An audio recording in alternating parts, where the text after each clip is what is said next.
Toastmaster, fellow Toastmasters, and guests.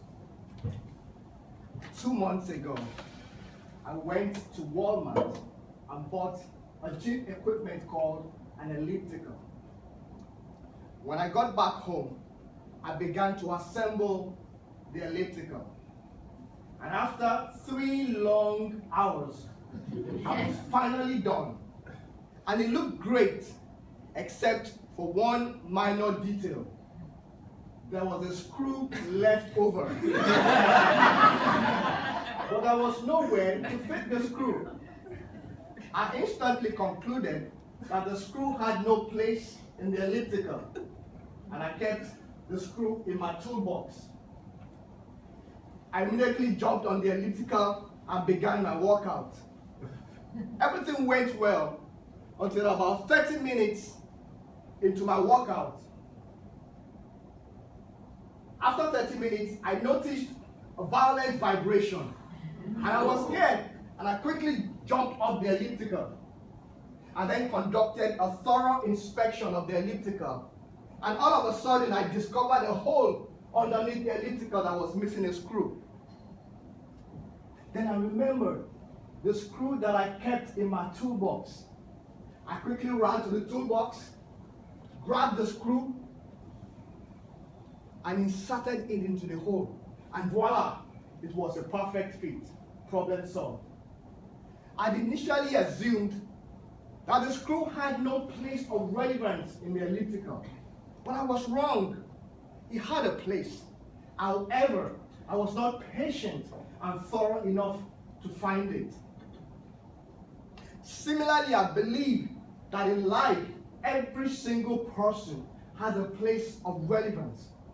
We have all been created for a particular purpose to solve a specific problem. According to Mark Twain, the 2 most important days in your life are the day that you are born and the day that you find out why. A medical doctor is a solution to the problem of sickness. A teacher is a solution to the problem of illiteracy and lack of education. A Toastmaster is a solution to the problem of lack of communication skills, especially the fear of speaking in public. I want to share with you a clue that helped me to discover my place of relevance in life. And that clue is called passion. While growing up, my mom complained a lot about one of my habits. And she would say to me, "Shola, you talk too much." And I would reply her under my breath, "The apple does not fall far from the tree." When I got married and moved out of the house, I thought that I had finally escaped my mom's incessant nagging. But I was wrong, because it appeared as if my mom had passed the baton to my wife.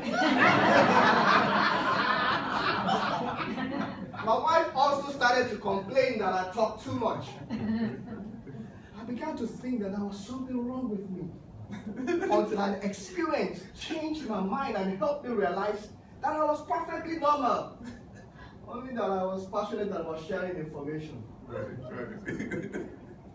10 years ago, I went to Walmart, actually on the 2nd of February 2005.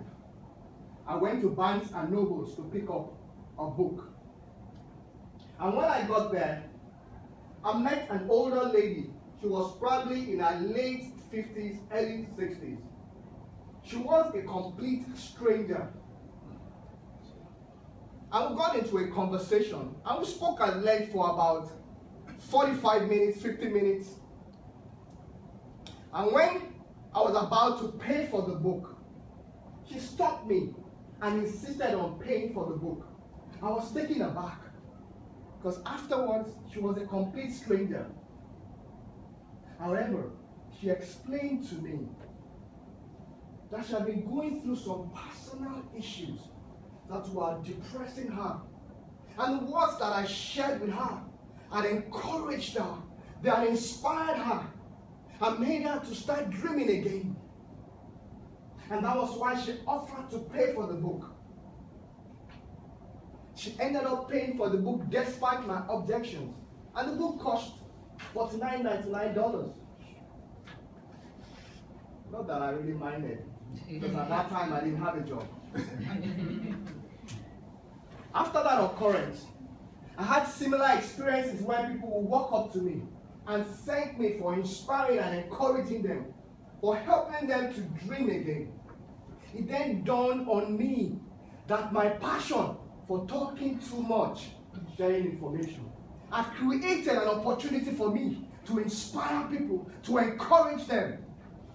I was excited because after searching for over 30 years, I finally found my place of relevance in life. My fellow Toastmasters,